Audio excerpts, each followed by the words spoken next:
Welcome. I'm Jessica Tietjen, and this is the Evolving to Exceptional podcast, where we talk about reaching peak performance in our workplaces, homes, and communities so that we can live our best life possible, an exceptional life.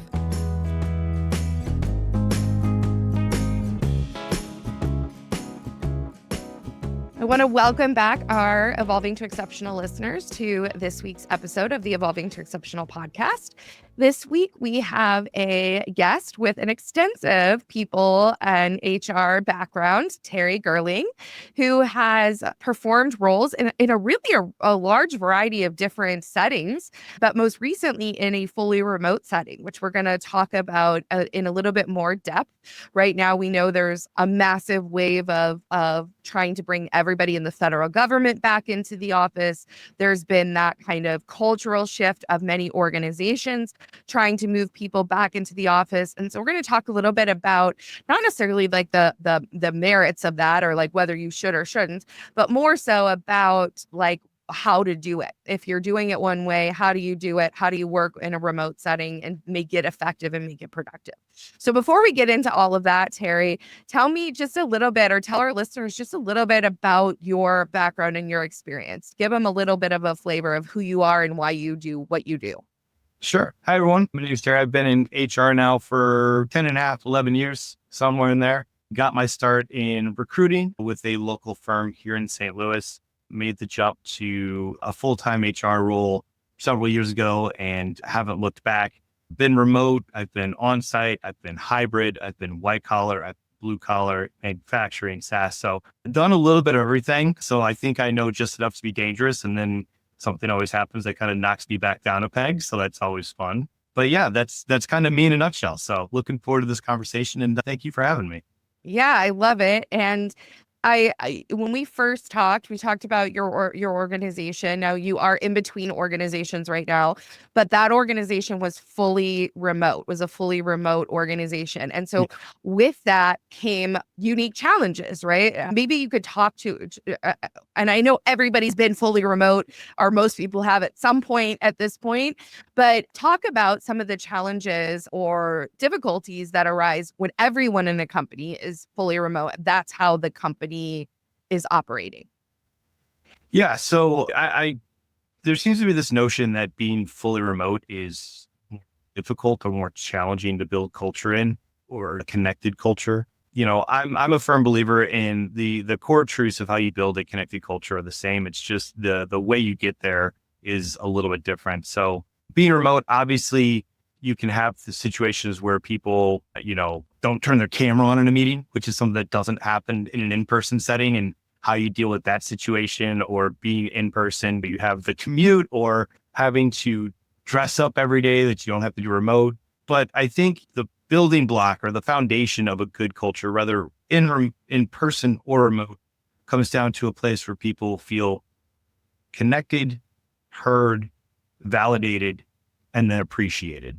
There's a lot to, and that's a universal truth, in my opinion. I think you can do that either remotely over a Zoom screen or in person. It's just maybe a little bit different in terms of you don't have that water cooler talk to share, to swap jokes or talk about last night's sports game. Whereas in a remote setting, you build those areas for those conversations to happen. You kind of build that virtual water cooler, if you will. So just having a place where people can be kind of their authentic selves, can bring their real selves in the door, goes a long way with that. And then having the ability to sit down and connect with the person across the table, screen, office, wherever you are, goes a long way with that. So just being somewhere where you're allowing people to be honest, be heard, and then be validated, I think is step one to any sort of successful connected culture.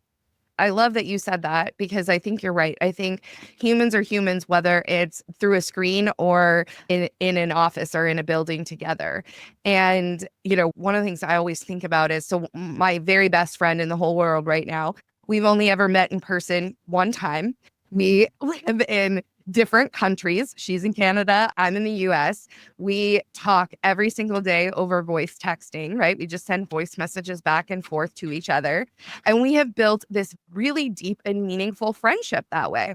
And I kind of like that kind of shifted my whole mindset when it comes to how relationships get built. And I share that because I reflect on my past relationships within an office setting. And there were people that you get to know and you develop relationships with, but you don't have to, right? You Correct. can come into an office and not share yourself and not connect and not, I mean, you may cross each other in the hall and say hi, but that doesn't really create connection, right? Like that's just a bypassing of each other. And so I think sometimes we think because our only experience of building relationship has been in person, that it's not the same thing when you do it remotely. And it kind of takes actually experiencing, oh, I can develop a really meaningful relationship, but how I do it has to be a little bit different, right? It can't just be I pass somebody and then we talk. I have to intentionally send them a message. I have to intentionally reach out to them. So it's just a little bit different, right? Yeah, I think people equate in person to being easier because there's more potential for you to pick up on cues that you may not get remotely. Obviously, like in person, if you have like a casual Friday, someone may be wearing like, I'm in St. Louis, so like a Cardinals t-shirt or a Blues t-shirt. And if you're a fan, you instantly have something to talk about, right? Like, oh, hey, see the game. Obviously, I'm a big sports fan in case I've been a couple, and that's my third time already referencing it. But in a remote setting, you don't get that. There's no office to walk into with family photos or cool little things that they put on their wall or little knickknacks they have on their desk, entertain them or help pass the time in their day. So I think it's just, you might have to be a little more conscious about it, but it still comes down to that wanting to connect to someone genuinely and authentically. Like that's what it is. Like, yeah, maybe it's a little more like rolling the boulder up the hill, just a little bit more to make that initial kind of connection. But once that authentic connection is made, I mean, you're off to the races. Like you said, you have a friend that you said you've never met in person, or maybe once or twice. Yeah. Two people that I've worked with, or people that I've just known throughout the years that I could drop into their city randomly and message them or text them and never met in person, but this will be the first time, but we can talk like we've been friends for years because we have. And it's really funny. It drives my wife absolutely nuts because she's a teacher. So she's very much in that in-person connection. And that's how she makes her relationships, which is fine.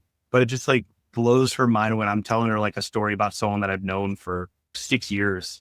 And she's like, oh, how do you know him? And I'm like, oh yeah, like I don't mind like playing a game together or in a like-minded community or something like that. Like it just, she can't wrap her head around it. And it makes me laugh every time because some of my best friends here in St. Louis now were people that I met online who happened to be in the area, like playing, I forget what the game was, it's been so long, but like playing a video game together, and we just kept playing together and you get to know each other and you get to talking about stuff. And next thing you know, you look back and it's been 10 years. You're like, oh, wow, like I've known this person for 10 years. And yes, I would consider him a friend. So I don't really view there being the intent. I don't think is any different. Yeah. Well, and I think what's interesting that you said at the start of that was that like it's just consciously connecting. It's consciously choosing to build that. And there's something interesting about that because when we're in person together, it is a little bit easier. So maybe we don't have to flex that muscle as much. But when we go online or when you're building a relationship in that way, you actually have to be a little bit more intentional. You have to share parts of yourself. You don't get the casual interaction. So it takes some intention and some motivation. And I almost wonder if you don't develop stronger skills because of that. So because you're online and you have to intentionally reach out, you have to intentionally engage in those conversations, that you learn how to do that with intention, right? To really ask and genuinely care about, hey, tell me about your family. I don't know about your family, or hey, do you like sports? I don't know. I've never heard you reference it before or not. And so it actually makes you maybe go a little bit deeper. I don't know. What do you think?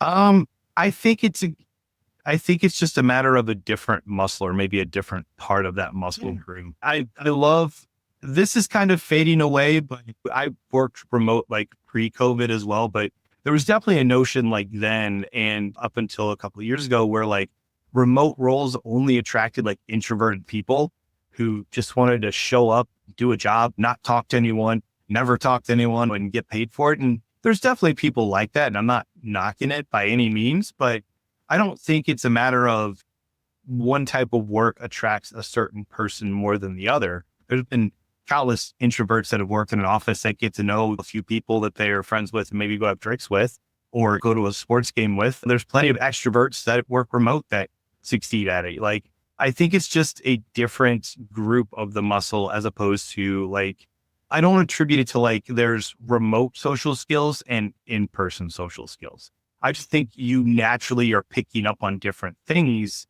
based on the situation. Like if we were in a Zoom meeting and we both had our cameras off, I'm not gonna be able to pick up on any nonverbal cues you're giving me.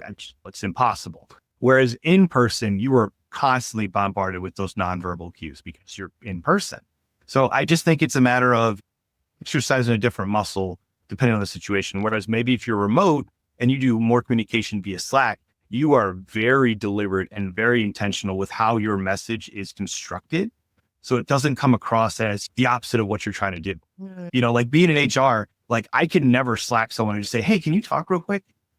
It's never going to be received well. So like being like, hey, can you talk real quick? It's not bad, I promise. Or, hey, can you talk real quick with a smiley face? Things that you don't do in person, but things that you do in a remote setting to, kind of, I hate to say like bridge that gap and make it sound like it's a shortcoming. It's not. It's just a different skill or a different use of your social skills. So I don't know if I would say it's like I wouldn't say like if you're remote for 10 years, you suddenly can't go in the office and succeed or vice versa. I just think it's a different part of the arm, if you will, like a bicep versus a tricep or something like that. Well, and you know what it makes me think of? So a couple of things. When it comes to the human body, one thing we know is that all humans need connection. Okay. It's part of our innate needs that if you were to isolate a human being, no matter how introverted you are from all other human beings, you would suffer because human beings are meant to be in community. We need connection.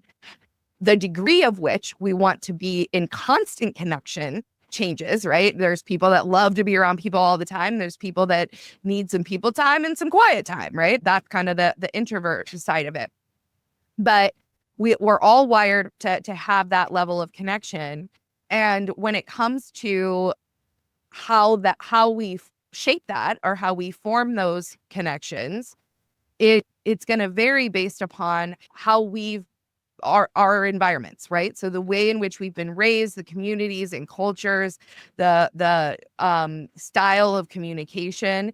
And one thought that came to mind as you were kind of talking about that was people that have lost their sight, for example, and they have to pick up on subtle cues via language and auditory because they don't have the ability to use sight. And one of the things we know from the human brain and the body is that it will adapt to changes. So when you lose your sight or if you lose your hearing, the brain will reallocate resources and the parts of the brain that is responsible for those other pieces. So for example, if someone is blind, the part of the brain that they use to read Braille will actually grow. It will be bigger than a person who has sight. And so really our bodies and brains are capable of adapting in many different ways.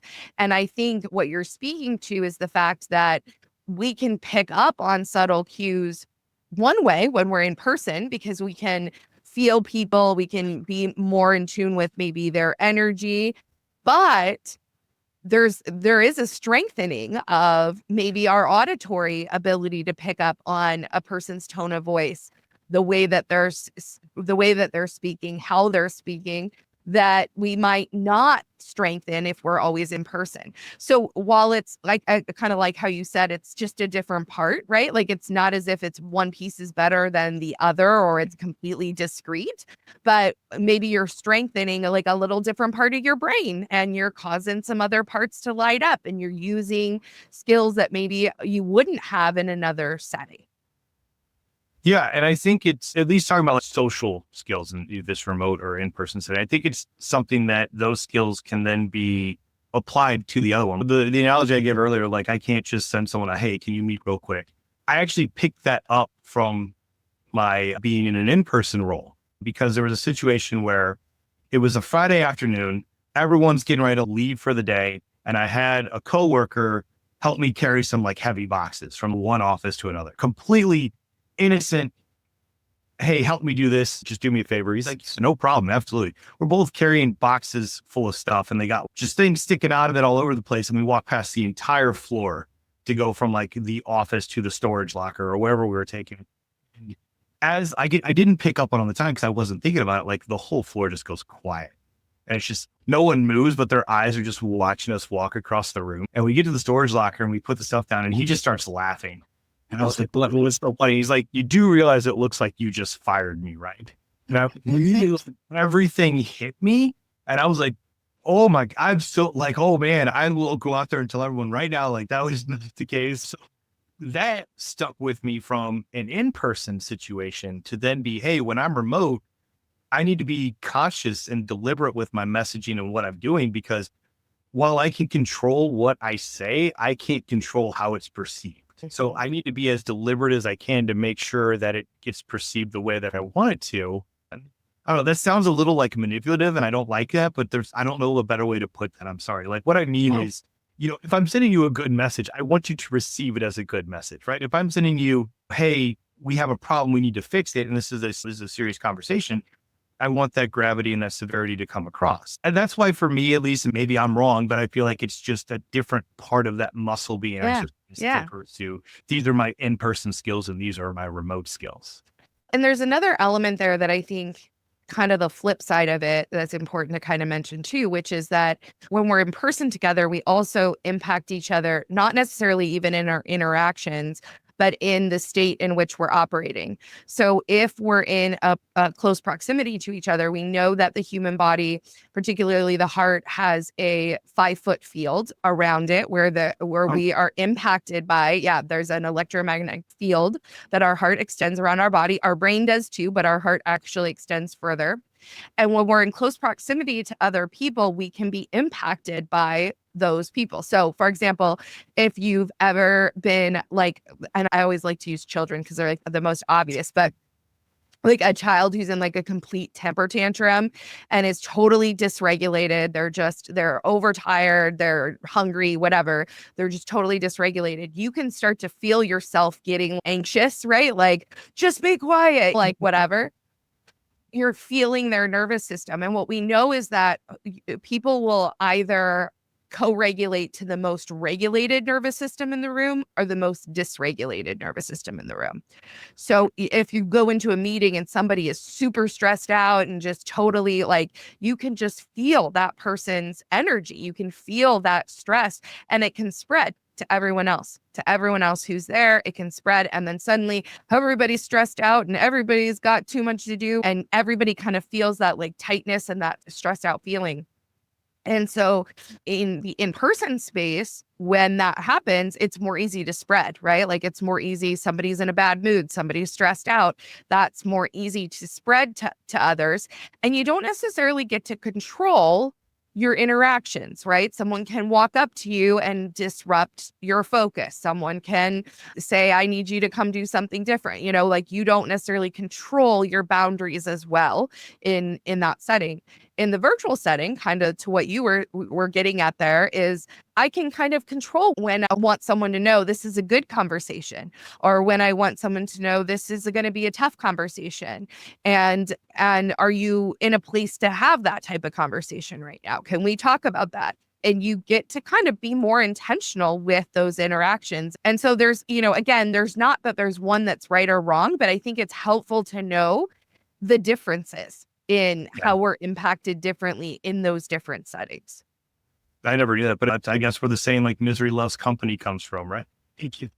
Saying for a reason, but I love kids too, because they are like, the rawest, most unfiltered form of emotions like ever. Talking about a toddler having a temper tantrum. Like last night, my daughter had a meltdown because she had to put her blanket back in her room so we could get in the bath, right? Like you can't take a blanket in the bathtub. That's going to be a disaster. She doesn't realize that because she just knows I want the blanket. And So to her, it's the end of the world, and it's a 10-minute process to get her into the tub. And then the moment she hits the tub and sees those other toys, it's just a 180 of emotion. And looking back on what you're saying, I was like, oh man, I totally get it. Like when she's throwing a temper tantrum, like I can feel that stress or that anxiety or that, just maybe it's just unknown to her when that's what's causing the stress. And so I had no idea. That's so interesting. And I think in the remote setting, it just means that that electromagnetic field goes through our microphone or through our headphones, through the wires to the person on the side of the screen. So maybe it makes it from a 5-foot range to really effectively an unlimited range. I don't know.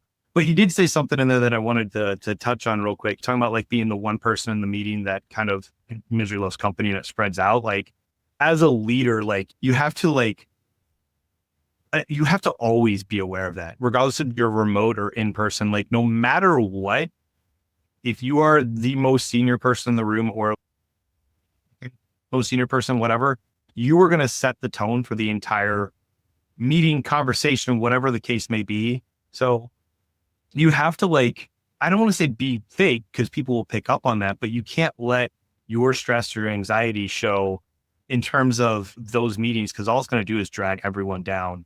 You're probably not going to get a lot done.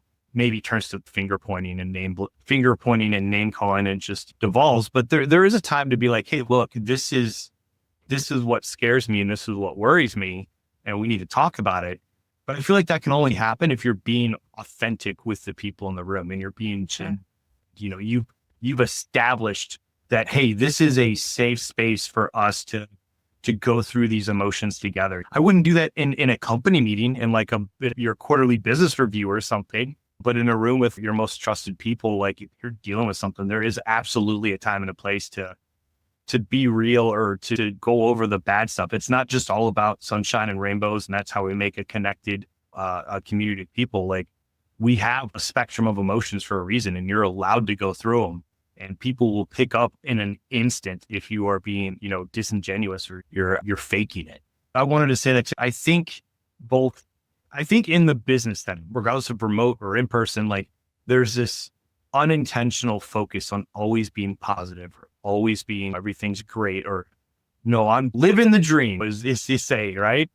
Like if you've built a place where you can be like, hey, wait a minute, I don't think that's true. Like what you're saying and what you're showing me are not matching up. Like, let's talk about this.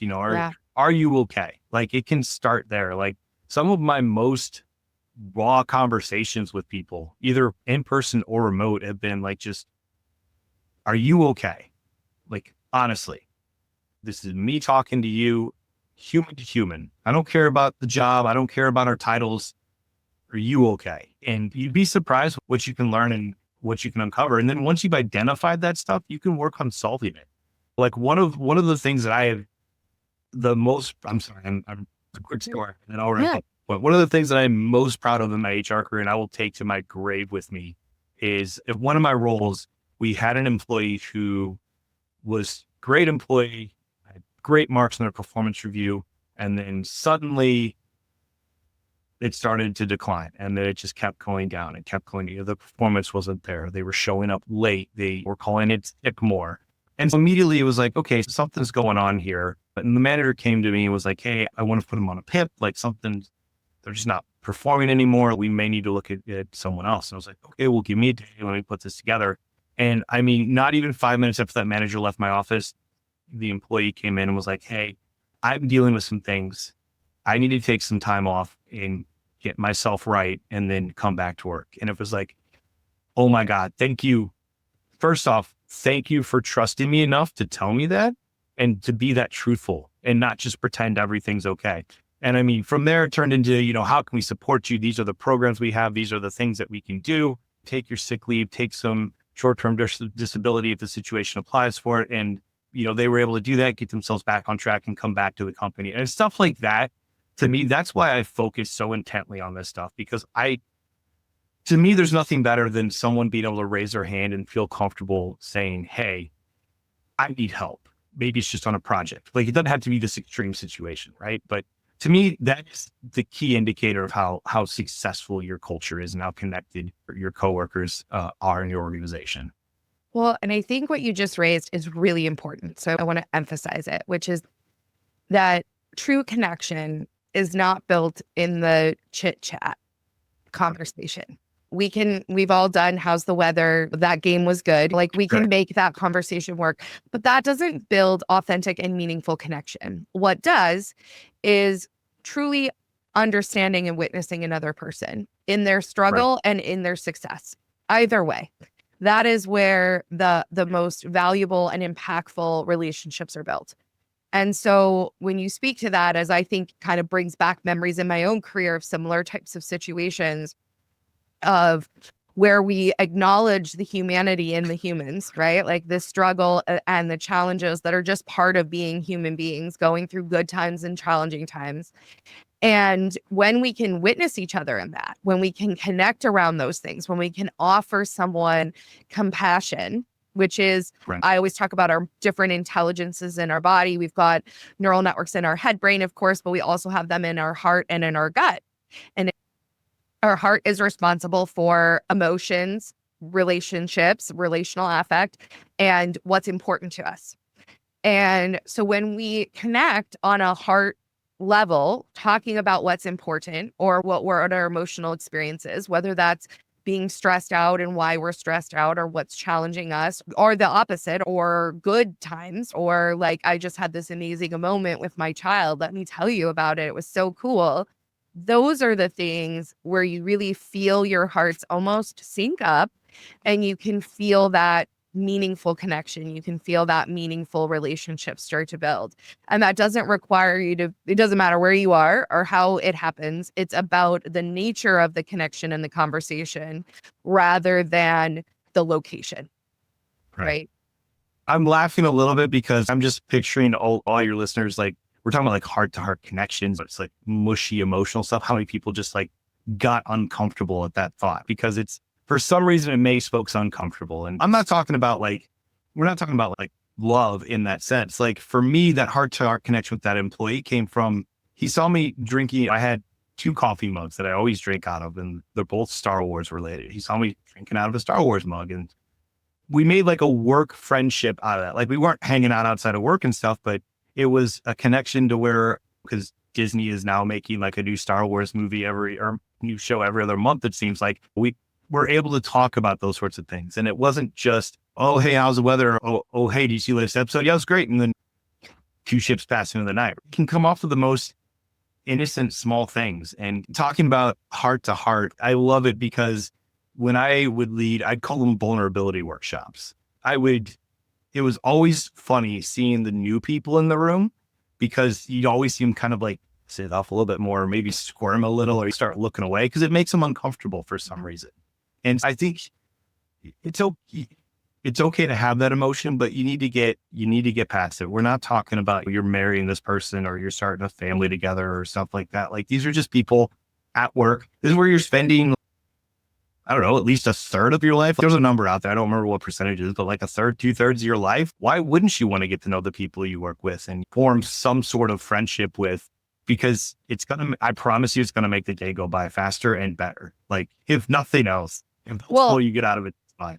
and we know Gallup says they've kept their best friend engagement question for decades because it correlates that if you have a best friend at work, it correlates the highest to customer satisfaction scores. Right. And it has for decades. So we know that having close relationships at work is a powerful indicator of successful performance of teams.